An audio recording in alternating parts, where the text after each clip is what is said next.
Have you heard about the upcoming Amelia Romana Grand Prix this weekend? It's going to be quite exciting because they'll be testing a brand new qualifying format before the 2024 season kicks off. But don't fret, this isn't just another sprint race 2.0. In fact, it has the potential to bring about some positive changes for the sport.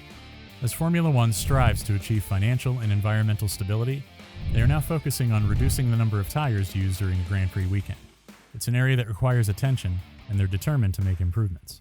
Now, you might be wondering, what exactly is this new qualifying format? I'm glad you asked. The details are yet to be unveiled, but it promises to shake things up and add an element of surprise to the qualifying session.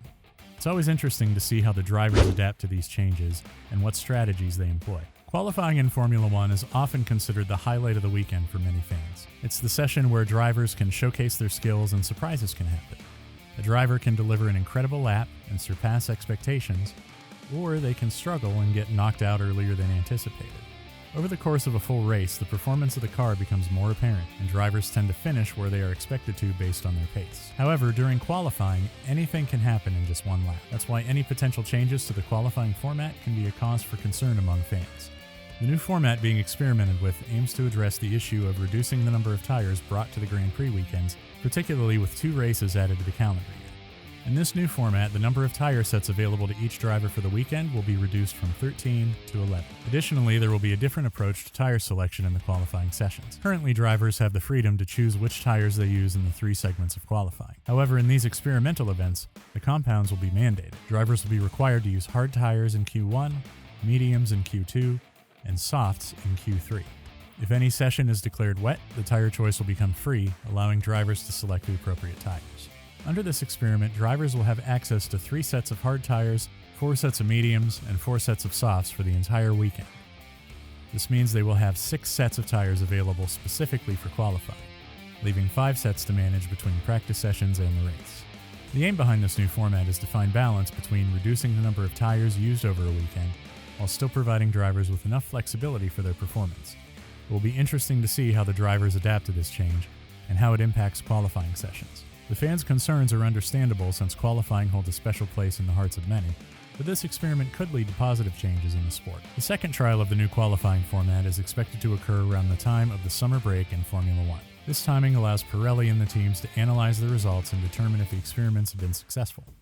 If everything goes well, there is a possibility that this new format could become the norm as early as 2024. So why the change? Formula One is aiming to reduce the number of tires used during race weekends for 2 main reasons: cost saving and environmental impact. Currently, teams have access to 13 sets of dry tires, 4 sets of intermediate tires, and 3 sets of wet tires over a weekend. Under the new plan, teams will have 2 fewer sets of dry tires available. This translates to 8 fewer tires per driver per race, resulting in a reduction of 3,680 tires across a 23-race season. It's worth noting that these tires also need to be transported to each race, so reducing their quantity not only reduces the number of tires used, but also decreases the amount of freight carried by the sport worldwide. While this change alone may not be enough to single-handedly combat climate change, every small step taken by Formula One towards sustainability can make a big difference in reducing the sport's environmental impact. It's part of a broader effort to address various aspects of the sport and contribute to a more sustainable future. By experimenting with the new qualifying format and implementing measures like reducing tire usage, Formula One is showcasing its commitment to becoming more environmentally conscious. These changes have the potential to shake up both qualifying sessions and races, adding a new dimension of strategy and tire management for teams and drivers. It'll be fascinating to see how these alterations unfold and the impact they have on the sport as a whole. When it comes to finances, each set of Formula One tires is estimated to cost around $2,700. This means that each team will save approximately $10,800 per race, or $248,400 over a full season. This significant cost reduction allows teams to allocate the saved funds to other areas of their yearly budget, potentially enhancing their overall performance. While the financial and environmental effects are crucial for teams, as fans, our primary focus is on the racing itself. So what will be the impact beyond these aspects? In a typical qualifying session, teams utilize various sets of tires, with fresh rubber providing better performance. For instance, during Q3, drivers usually go through 2 sets of brand new soft tires, which they can then reuse during the race. The new qualifying format won't change this practice, but it will create an advantage for teams that don't make it to Q3. If a team is knocked out in Q2, they won't have used any soft tires in qualifying, giving them an advantage over those in front. Assuming they use 2 sets of tires during free practice, which is common, they'll have 2 fresh sets of soft tires ready for the race. The same principle applies if a team gets knocked out in Q1. They'll have 2 fresh sets of medium tires and 2 fresh sets of soft tires, providing them with an advantage. Fresh tires offer greater speed and longevity, potentially allowing teams to either make one less pit stop compared to their competitors or achieve faster lap times over the same distance. In theory, this change should level the playing field, granting those starting outside the top 10 a competitive edge over those ahead. It might even lead to a few surprising points finishes, but only time will tell. Moreover, the new qualifying format could make the sessions more exciting. Different cars perform better on specific tire compounds, and the ability to bring tires up to the optimal temperature becomes even more crucial. As a result, tire management and performance characteristics could play a more prominent role in qualifying, introducing additional strategic elements into the mix.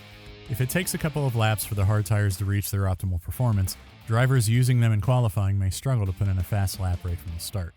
This could potentially result in a few surprising exits in Q1 during the trial of the new qualifying format. However, there are also some disadvantages to consider. Typically, teams use 2 sets of soft tires during practice and then switch to 2 different sets during qualifying. With the new format, there's a possibility that all top 10 drivers in qualifying will opt for the same tire strategy during the race. If a team doesn't have any fresh sets of soft tires available, they might choose to avoid using that compound altogether and instead opt for a one-stop strategy using medium to hard tires. It's unlikely that anyone would save a set of brand new soft tires specifically for the race start in an attempt to gain an advantage over the rest of the field. As a result, the new qualifying format could potentially make strategies more one-dimensional than they already are, which has been a concern in the current season. This change might further compound the issue of limited strategic variety in races. Ultimately, we'll have to wait until Sunday and observe the outcomes to fully understand the impact of the new qualifying format. Only then will we see how teams and drivers adapt their strategies and whether it leads to more exciting, unpredictable racing or contributes to the existing challenges in terms of strategy diversity. It's interesting to ponder which direction things will take. We invite you to share your thoughts in the comments section. Maybe your opinion aligns with that of the drivers themselves. In the inaugural qualifying session of 2023, several drivers were interviewed about their views on the forthcoming change. "I hope it's not going to be cold in Imola, otherwise it's going to be quite tricky," said Max Verstappen from Red Bull. "It's the same for everybody, but I don't think we need to actually do these kinds of things in qualifying. I don't really see the benefit of it. It's better if we make sure that all the cars are close to each other and more competitive instead of spicing things up in that way, which I think is probably for the show." The qualifying sessions this season have been incredibly close, so if the change is solely being made for entertainment purposes, it wouldn't make much sense. In the previous race in Miami, the time difference between the fastest and slowest in Q1 was only 0.864 seconds. Lando Norris was knocked out in Q1 by a mere 0.069 seconds, and Alex Albon missed out in the Q2 just by 0.231 seconds. Competition in qualifying couldn't be any tighter. Sergio Perez, Verstappen's teammate, shared a similar sentiment regarding the proposed changes. "I think it's just for the show. I think we don't need that," he commented after the Bahrain qualifying. "When you see the qualifying we had today, how close everything was, you don't really need to change anything. We'll see once we try it, but I don't think there's a need to change something that's working well." It is evident that Verstappen and Perez question the necessity and benefits of altering the qualifying format, emphasizing the current competitiveness and excitement of the sessions. Their opinions highlight the view that the focus should be on maintaining the closely contested nature of qualifying rather than introducing changes solely for the sake of spectacle. Ferrari's Charles Leclerc expressed, "Auto filter was a need for change for that, but let's try and see." It's not surprising to hear drivers complain about changes to the Formula One format or cars. We will have to wait and observe the impact of the new qualifying rules. However, this isn't the only tire-related change on the horizon. Starting from the British Grand Prix in July, a new specification of slick Formula One tires will be introduced. The FIA approved a request from tire supplier Pirelli to implement a new construction. Pirelli justified this change based on the significant increase in car performance during the opening 5 races of the 2023 F1 season, compared to the preseason simulation data provided by teams.